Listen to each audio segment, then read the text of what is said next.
लेकिन आप सभी के साथ मैं इसे एक कदम और आगे ले जाऊंगा। हाँ, हमारे पास अभी कुछ भी नहीं है क्योंकि मिस्टर मुफारा ने हमें अभी तक कुछ भी नहीं बताया है।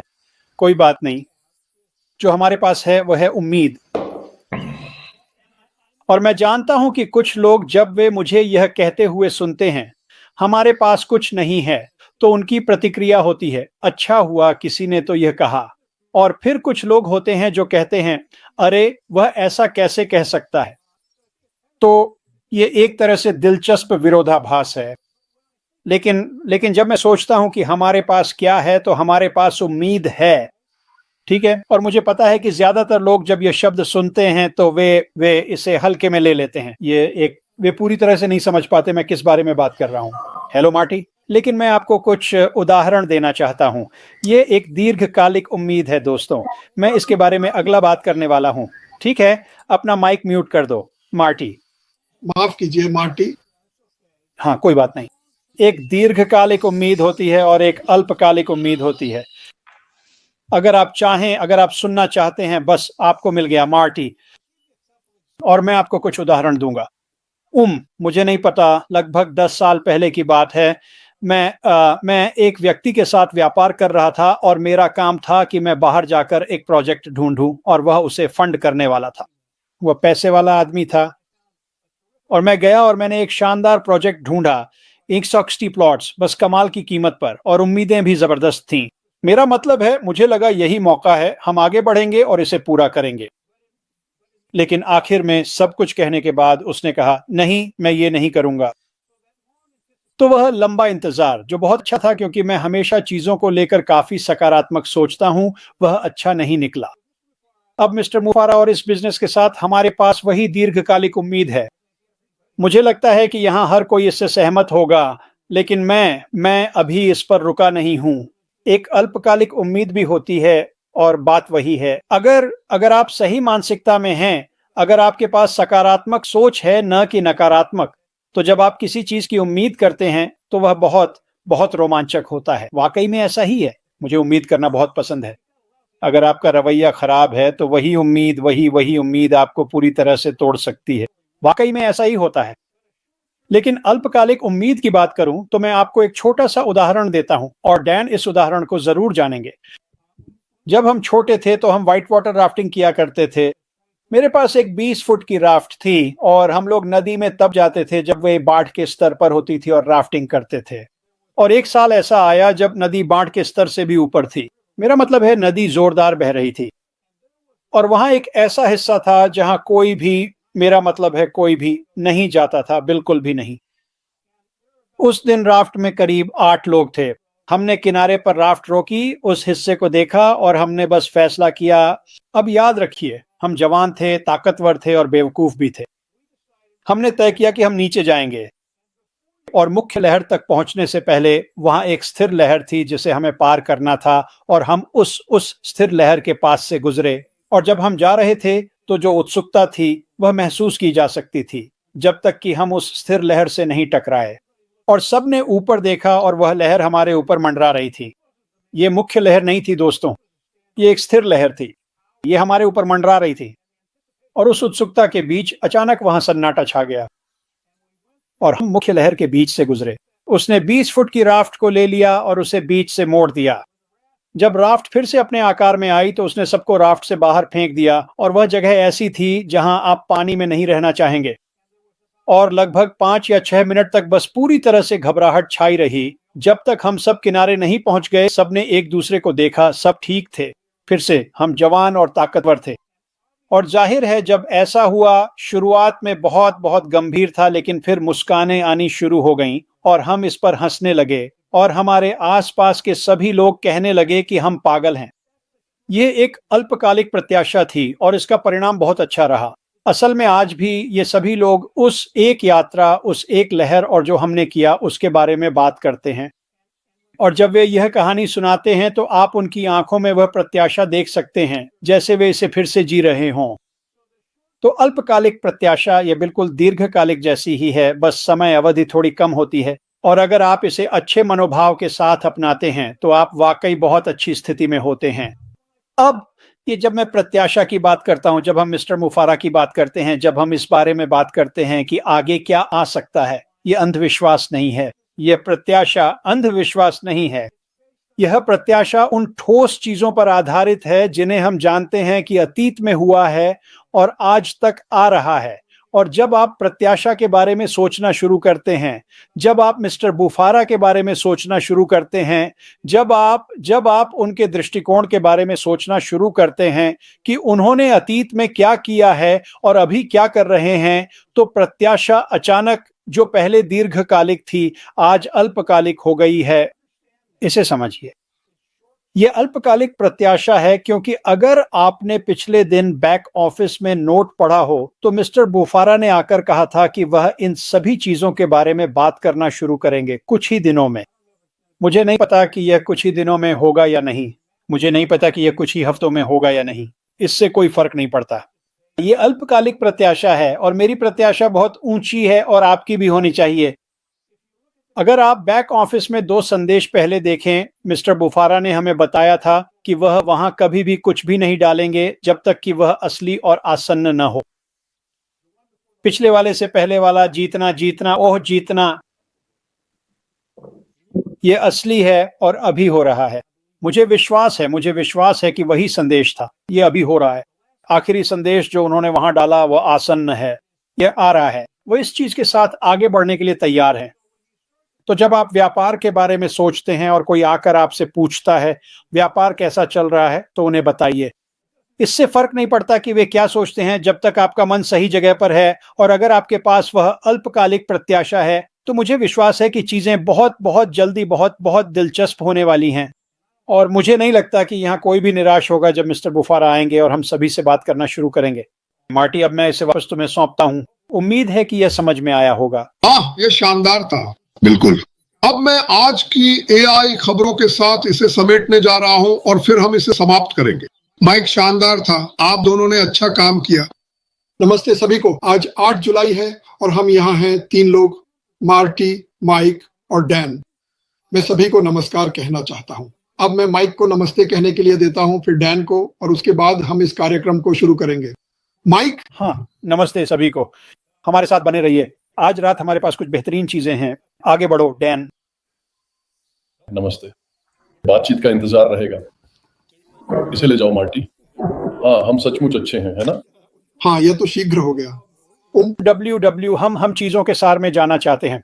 हाँ, मैं आज रात में जिस बारे में बात करने वाला था, डैन और माइक के साथ बात करने और नरक में बिताए अपने 70 दिनों के बारे में सोचने के बाद मुझे ऐसा लगा कि मुझे एक बहुत ही महत्वपूर्ण बात का एहसास हुआ। वह है आपका स्वास्थ्य। और मैं कुछ साल पहले कीटो में आया, फिर मैं कार्निवोर डाइट में गया और मैंने वजन कम किया। लेकिन मैंने कभी अपनी बड़ी पीठ को कुर्सी से बाहर नहीं निकाला। तो मैंने वजन तो कम किया, लेकिन मैंने अपनी कार्डियो नहीं बढ़ाई, मैंने अपनी ताकत नहीं बढ़ाई। अब ऊपर वाले का शुक्र है कि मैं 1 साल पहले अस्पताल नहीं गया जब मेरा वजन 100 पाउंड ज्यादा था। लेकिन भगवान ने मुझ पर दया की, क्योंकि जो कुछ मैंने झेला उसमें बहुत से लोग शायद यहाँ न होते। और मैं उस हिस्से को कभी नहीं भूलूंगा, क्योंकि जब आप सैकड़ों हजारों घंटे अपनी पीठ के बल लेटे रहते हैं और लोग काम कर रहे होते हैं, आपको कुछ नहीं बताते, तब आप अपने बारे में और जीवन में क्या महत्वपूर्ण है ये बहुत कुछ सीखते हैं। ये बहुत कठिन था, वाकई बहुत कठिन था। लेकिन जो मैंने सीखा वह यह है कि हम कितने भाग्यशाली हैं कि मिस्टर मिपार जैसे व्यक्ति के साथ काम कर रहे हैं। उदाहरण के लिए, निश्चित रूप से, लेकिन साथ ही ऐसे व्यवसाय में होने के लिए भी जहां आपको कोई विशेष कौशल की आवश्यकता नहीं होती। लेकिन मैं सभी को बताना चाहता हूं, आप जानते हैं, अगर आप उठकर थोड़ा और चल सकते हैं तो संयुक्त राज्य अमेरिका में बहुत सारा खाना है जो, और मैं कार्निवोर डाइट को बढ़ावा नहीं देने वाला, मैं इनमें से किसी भी चीज को नहीं बढ़ावा देने वाला। लेकिन मैं एक चीज जरूर कहना चाहता हूं, कुछ भी अपने मुंह में डालने से पहले पढ़ें कि वह क्या है। बहुत से लोग उसमें डाल देते हैं। जब मैं अस्पताल में था तो वहां 100% संतरे का जूस होता था, तो मैंने उसे पढ़ा। अब पहला घटक आमतौर पर सबसे ज्यादा मात्रा में होता है, तो आप सोचेंगे कि वह संतरा होगा। नहीं, वह तो 5वें नंबर पर था। वो कोई तरह का कॉर्न सिरप था, फ्रुक्टोज, बस बहुत ही गंदी गंदी चीजें थी अस्पताल में, रिहैब में। तो मैं उसे कभी नहीं पीता था। मेरे बगल वाले आदमी को चाहिए था तो मैंने उसे दे दिया। नर्सें मुझसे पूछती थी, तुम इतना सारा सामान वापस क्यों कर देते हो? मैंने कहा क्योंकि उन्होंने उस पर सामग्री लिखी है ना? हाँ, और मैंने कहा मैंने इसे पढ़ा है और जो मैं पढ़ रहा हूं उससे तो मैं पहले से ही काफी बीमार हूं, मैं इसमें और कुछ जोड़ना नहीं चाहता। और वह बोली, तुम किस बारे में बात कर रहे हो? और मैं उन्हें दिखाता, वे पढ़ते और कहते, मुझे तो ये कभी पता ही नहीं था। यकीन करो या न करो, दूसरे देशों में तो हम जो खाना खाते हैं उसे बेचने भी नहीं देते, वे तो उसे बेचते भी नहीं है। खैर, वैसे भी मैं इस बारे में उपदेश नहीं दे रहा हूं। मैं चाहता हूं कि लोग इससे पहले कि बहुत देर हो जाए, क्योंकि हो सकता है आपको कोई चेतावनी न मिले, एक दिन आप ठीक हों और अगले दिन कुछ गड़बड़ हो जाए। मेरे साथ भी लगभग ऐसा ही हुआ। मुझे अच्छा महसूस नहीं हो रहा था, लेकिन मैं ठीक से अच्छा महसूस न करने से सीधा सांस नहीं ले पाने की हालत में पहुंच गया और 4 बार लगातार इमरजेंसी रूम में गया। लेकिन उस समय के दौरान मैंने भगवान से बहुत बातें की, क्योंकि जब मैं इस धरती पर आया था तब भगवान मेरे साथ थे और जब मैं जाऊंगा तब भी वही मेरे साथ होंगे। तो मैंने बहुत बातें की। क्या उन्होंने मुझे तुरंत ठीक कर दिया? क्या मैं तुरंत ठीक हो गया था? नहीं। क्यों? क्योंकि उन्हें पता था कि मेरा दिमाग बहुत जिद्दी है और मुझे यह सीखने की जरूरत थी कि जीवन में असल में क्या महत्वपूर्ण है। और मेरे लिए जीवन में सबसे महत्वपूर्ण है पहले भगवान को खोजना, फिर खुद और अपने परिवार का ख्याल रखना, और फिर जैसे जैसे यह शानदार अवसर बढ़ता है उसे दूसरों के साथ साझा करना। और यही मैं करने वाला हूं। लेकिन आप में से बहुत से लोग वहां बैठे हैं और मुझे पता है आप सोचते हैं आप यह नहीं कर सकते, आप वह नहीं कर सकते। खुद को थोड़ा आगे बढ़ाओ, चलना शुरू करो, पानी पियो। हाँ, पानी पियो। तुम्हारा शरीर तुम्हें बताएगा कि उसे क्या चाहिए, लेकिन प्राकृतिक चीजें खाओ।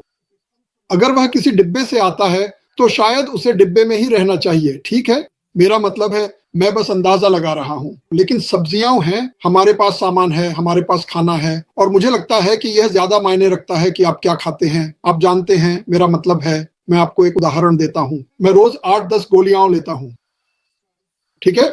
पहले वे मुझे एक डिब्बे में देते थे और मैं सारी गोलियां एक साथ निगल जाता था, और मुझे ऐसा लगता था जैसे किसी खच्चर ने सिर और पेट में लात मार दी हो दिन में 4 घंटे तक, क्योंकि मेरा शरीर इस सारी बकवास से जूझने की कोशिश कर रहा था।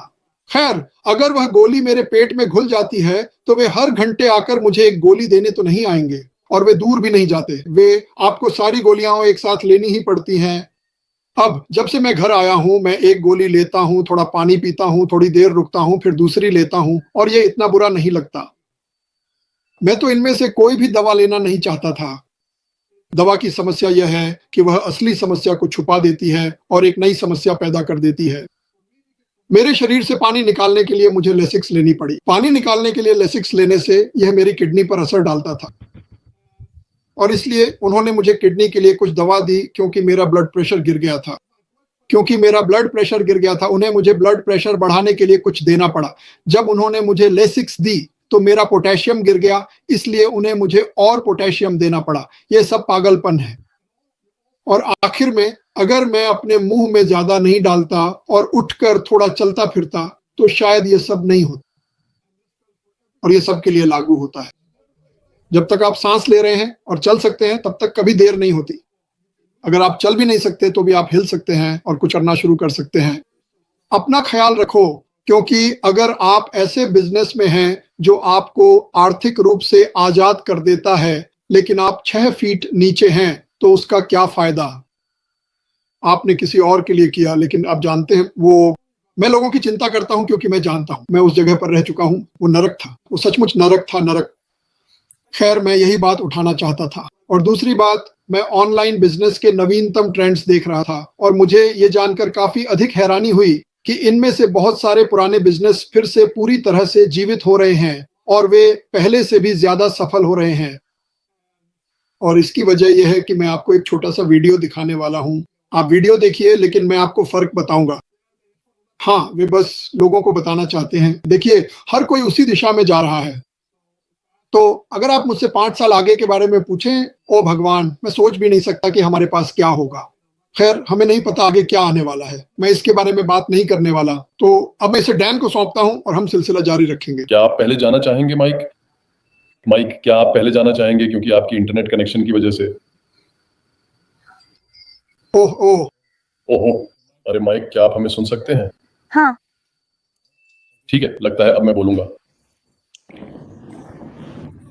तो आप जानते हैं मार्टी स्वास्थ्य के बारे में बात कर रहे थे, और आप जानते हैं दिलचस्प बात यह है, तो सबसे पहले मैं आपको बताऊं, आप में से ज्यादातर लोग मेरी कहानी जानते हैं। मैं हेल्थ केयर इंडस्ट्री में 30 साल तक रहा हूं, और मैंने ऑर्थोपेडिक सर्जनों के साथ काम किया है और लोगों को देखा है। हमने जॉइंट रिप्लेसमेंट सर्जरी की थी, और मैं डॉक्टर के साथ ऑपरेशन थिएटर में था, तो मैंने अंदर से खराब स्वास्थ्य का असर देखा। मैं ऑपरेशन के दौरान वहां था, तो मैंने बहुत कुछ देखा। और मैं आपको बताऊं, ये जो जीवन के चुनाव हम करते हैं वे हमारे स्वास्थ्य के लिए बहुत हानिकारक हो सकते हैं। और मेरी पत्नी, मैं आपको एक और कहानी बताता हूँ। मेरी पत्नी को सालों पहले होलिस्टिक हेल्थ में सर्टिफाइड किया गया था, और उसके पास स्वास्थ्य देखभाल और पोषण पर बहुत सारा ज्ञान है कि आपके लिए क्या अच्छा है, क्या बुरा है। तो एक बात जो मैं सभी को बताना चाहूँगा वह यह है कि एक ही तरीका सभी पर लागू नहीं होता।